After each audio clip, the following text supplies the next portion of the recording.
Hi hello నమస్తే welcome to my channel. ఈరోజు ఇంట్లో మిగిలిపోయిన దోసపిండితో మంచి స్వీట్ రెసిపీ అయితే తయారు చేసుకుందామండి. చాలా అంటే చాలా టేస్టీగా ఉంటుంది. తప్పకుండా అయితే ట్రై చేయండి. ముందుగా అయితే ఒక 2 కప్పుల వరకు ఇలా మిగిలిపోయిన దోసపిండిని అయితే తీసుకుంటున్నాను. ఈ పిండి అనేది బాగా పులిసిన పిండి అయితేనే టేస్ట్ అనేది బాగుంటుందండి. సుమారు ఒక 2 కప్పుల వరకు దోసపిండిని తీసుకోవాలి. తర్వాత ఒక మిక్సింగ్ బౌల్ తీసుకొని పైన ఈ విధంగా జల్లెడ పెట్టుకొని 1 కప్పు వరకు మైదా వేసుకుంటున్నాను. ఈ మైదా పిండిని అయితే కనుక బాగా జల్లించుకోవాలండి. మనకి 1 కప్పు దోసపిండికి 1 కప్పు మైదా పడుతుందండి. నేను తీసుకున్న 2 కప్పుల దోసపిండికి అయితే కనుక 2 కప్పుల వరకు మైదా వేసుకొని ఈ విధంగా జల్లించుకోవాలి. ఖచ్చితంగా మైదా పిండిని అయితే కనుక జల్లించి తీసుకోవాలండి. ఇందులో ఒకవేళ పురుగు లాంటిది ఏమైనా ఉన్నా పోతుంది. అలాగే ఇలా జల్లించటం వల్ల మనం చేసుకునే స్వీట్ అనేది టేస్టీగా ఉంటుందండి. ఖచ్చితంగా పిండినైతే ఈ విధంగా జల్లించుకొని తీసుకోవాలి. ఇలా 2 కప్పుల మైదానైతే కనుక ఈ విధంగా జల్లించుకొని తీసుకున్నానండి. ఈ స్వీట్‌కి అయితే కనుక ఖచ్చితంగా మైదానే యూజ్ చేయాలండి. గోధుమ పిండి వేస్తే అస్సలు రాదు స్వీట్ అనేది. ఖచ్చితంగా మైదానే యూజ్ చేసుకోవాలి. మనం చేసుకునే స్వీట్ రెసిపీ కాబట్టి టేస్ట్ బ్యాలెన్స్ కోసం ఒక చిటికెడు వరకు సాల్ట్ యాడ్ చేసుకోవాలి. అలాగే ఒక పావు స్పూన్ వరకు వంట సోడా వేసుకోవాలండి. వంట సోడా లేకపోతే ఈనో పౌడర్ అయినా సరే కొంచెం ఒక పావు స్పూన్ వరకు ఈనో పౌడర్ అయినా వేసుకోవచ్చండి. తర్వాత కొంచెం ఆరెంజ్ ఫుడ్ కలర్లో వాటర్ కానీ పాలు కానీ కలిపి ఈ విధంగా కొద్దిగా అయితే కనుక వేసుకోవాలి. తర్వాత మనం దోసపిండిని పక్కన పెట్టుకున్నాం కదండి, ఆ పిండిని కొంచెం కొంచెం వేసుకుంటూ మనం చపాతీ పిండిలాగా అయితే ఈ మిశ్రమాన్ని అయితే బాగా కలుపుకోవాలండి. ఇంకా ఇందులో మనం వాటర్ ఏమీ యాడ్ చేయకూడదండి.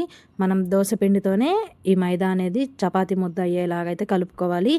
2 కప్పుల దోసపిండికి 2 కప్పుల మైదా అయితే కరెక్ట్గా సరిపోతుందండి. ఇంకా వాటర్ ఏం పట్టవు. ఒకవేళ మీకు పిండి అనేది కాస్త గట్టిగా ఉంది అనుకుంటే కొంచెం దోసపిండి వేసుకోండి. లేదు పలచగా ఉందంటే కొంచెం మైదా యాడ్ చేసుకొని అయితే చపాతీ ముద్దలాగా అయితే కలుపుకోవాలండి. ఇంకా ఇందులో వాటర్ అనేవి అస్సలు పట్టవు. చూడండి, మొత్తం కూడా ఈ విధంగా అయితే చపాతీ ముద్దలాగా కొంచెం సాఫ్ట్గా ఉండేలాగా అయితే కలుపుకోవాలి. ఈలోపు అయితే మీకు చిన్న రిక్వెస్ట్ అండి. ఫస్ట్ టైం మన ఛానల్ చూస్తుంటే కనుక ప్లీజ్ సబ్స్క్రైబ్ చేసుకోండి. అలాగే వీడియో నచ్చితే ఒక చిన్న లైక్ చేయడం అస్సలు మర్చిపోవద్దు. చూడండి, పిండిని అయితే కనుక ఈ విధంగా బాగా ఒక 10 నిమిషాలు ఇలా బీట్ చేసుకుంటూ బాగా కలుపుకోవాలండి. అప్పుడే మనకి స్వీట్ అనేది బాగా లోపల వరకు కూడా గుల్లగా బాగా టేస్టీగా ఉంటుంది. ఇలా కలుపుకొని మూత పెట్టి ఒక 10 నిమిషాలు అయితే పక్కన పెట్టుకుందాము. ఈలోపు అయితే కనుక మనం షుగర్ సిరప్ అనేది ప్రిపేర్ చేసుకుందామండి. ముందుగా అయితే స్టవ్ ఆన్ చేసుకొని ఒక కడాయి పెట్టుకోవాలండి. మనం ఏ కప్పుతో అయితే మైదా తీసుకున్నామో అదే కప్పుతో 1 కప్పు వరకు పంచదారను యాడ్ చేసుకోవాలి. మీరు ఈ ప్లేస్లో బెల్లమైనా కూడా యాడ్ చేసుకోవచ్చండి. ఏ కప్పుతో పంచదార తీసుకున్నామో అదే కప్పుతో 2 కప్పుల వరకు నీళ్ళని పోసుకోవాలి. మనకి 1 కప్పు మైదాకి అరకప్పు పంచదార అయితే కరెక్ట్గా సరిపోతుందండి. లేదు మేము కొంచెం స్వీట్ ఎక్కువ తింటాం అనేవాళ్ళు మరొక పావు కప్పు వరకు యాడ్ చేసుకోవచ్చు. అంటే 2 కప్పులకి 1 కప్పున్నర వరకు యాడ్ చేసుకోవచ్చండి. నేనైతే కనుక 2 కప్పులకి 1 కప్పు పంచదార అనేది యాడ్ చేశాను. అలాగే 2 కప్పుల నీళ్ళను పోసుకొని ఈ విధంగా కలుపుకుంటూ పంచదారను అయితే పూర్తిగా కరిగించుకోవాలండి. పంచదార పూర్తిగా కరిగిన తర్వాత ఒక 2-3 నిమిషాలకి నీళ్ళు అనేవి ఈ విధంగా మరుగుతూ ఉంటాయండి. మరొక 3 నిమిషాల సేపు ఈ నీళ్ళని బాగా మరిగించుకోవాలి. మనకి తీగపాకం రావాల్సిన అవసరం లేదండి. తీగపాకం కన్నా కాస్త ముందుగా తీసుకుంటే సరిపోతుంది. ఈ విధంగా 2 వేళ్లతో పట్టుకుంటే మనకి కొంచెం పాకం అనేది ఈ విధంగా స్టిక్కీగా ఉండాలి. జిగురుగా వేళ్ళకు అంటుకుంటూ ఉండాలండి. అలా ఉన్నప్పుడు ఇందులో కొంచెం ఆరెంజ్ ఫుడ్ కలర్ని అయితే కనుక కొద్దిగా యాడ్ చేసుకోవాలి. ఇప్పుడు మొత్తం కూడా ఒకసారి కలుపుకొని ఇంకా వీటిని అయితే కనుక స్టవ్ ఆఫ్ చేసుకుంటే సరిపోతుందండి. పైన ఒక మూత పెట్టేసుకొని పక్కన పెట్టుకుందాము. మనకి ఇక్కడ షుగర్ సిరప్ అనేది మనకి రెడీ అయిపోయిందండి.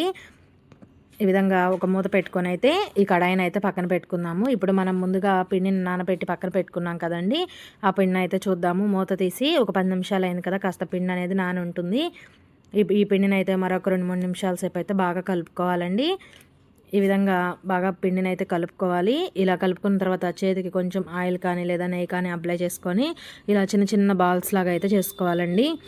ఇలా కొంచెం పిండి ముద్దను తీసుకొని ఇలా అరచేతిలో పెట్టుకొని చక్కగా ప్రెస్ చేసామంటే మనకి రౌండ్గా వస్తుందండి. ఈ విధంగా చిన్నగా రౌండ్గా బాల్ లాగా చేసుకోవాలి. మరొకటి కూడా చేసి చూపిస్తా చూడండి. ఇలా మీకు ఏ సైజులో కావాలో ఆ సైజులో అయితే పిండి ముద్దను తీసుకొని ఇలా అరచేతిలో పెట్టి రౌండ్గా తిప్పితే చక్కగా రౌండ్గా వస్తుందండి మనకి ఒక బాల్ లాగా. పిండి అంతటిని కూడా ఇదే విధంగా చిన్నగా బాల్స్ లాగా అయితే చేసుకోవాలండి. ఇవి పెట్టే ప్లేట్కి ఖచ్చితంగా ఆయిల్ అప్లై చేసుకోవాలి, లేదంటే ప్లేట్కి అంటుకుపోతాయండి. తర్వాత ముందుగానే నేను డీప్ ఫ్రైకి ఆయిల్ అనేది పెట్టాను. ఆయిల్ కూడా హీట్ అయిందండి. ఇప్పుడు మనం తయారు చేసుకునే బాల్స్ని అయితే ఒక్కొక్కటిగా అయితే ఈ విధంగా ఆయిల్లో అయితే డీప్ ఫ్రై చేసుకోవాలి. వీటిని మీడియం ఫ్లేమ్లో పెట్టుకొని ఫ్రై చేసుకోవాలని. మీరు తీసుకున్న ఆయిల్కి ఎన్ని సరిపోతాయో అన్నిటిని వేసుకొని మీడియం ఫ్లేమ్లో పెట్టుకొని మధ్యలో ఇలా కలుపుకుంటూ చక్కగా మంచి గోల్డెన్ బ్రౌన్ కలర్ వచ్చేంత వరకు ఫ్రై చేసుకోవాలి. ఈ విధంగా ఫ్రై అయిన తర్వాత వీటిని తీసి ఒక ప్లేట్లో అయితే పెట్టుకుందామండి. ఇదే విధంగా ఇంకా కొన్ని మిగిలి ఉన్నాయి కదండి, వాటిని కూడా అయితే ఆయిల్లో వేసుకొని మంచిగా గోల్డెన్ బ్రౌన్ కలర్ వచ్చేంత వరకు ఫ్రై చేసుకోవాలి. ఇప్పుడు మనం ముందుగానే షుగర్ సిరప్ని తయారు చేసి పెట్టుకున్నాం కదండి, మనం డీప్ ఫ్రై చేసుకున్న వీటిని అయితే కనుక ఇలా షుగర్ సిరప్లో అయితే వేసేసుకోవాలండి. ఇలా షుగర్ సిరప్లో వేసిన తర్వాత ఒకసారి మొత్తం గెరెట్తో అయితే బాగా కలుపుకోవాలి.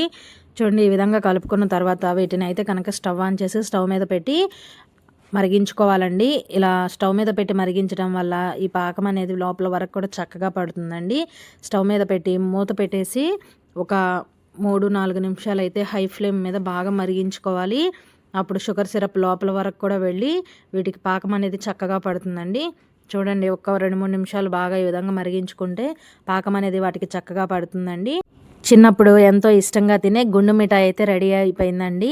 మిగిలిన దోశ పిండితో అయితే చక్కగా ఇలా మనం గుండు మిఠాయిని అయితే తయారు చేసుకోవచ్చు. చాలా టేస్టీగా ఉంటుందండి. తప్పకుండా ట్రై చేయండి.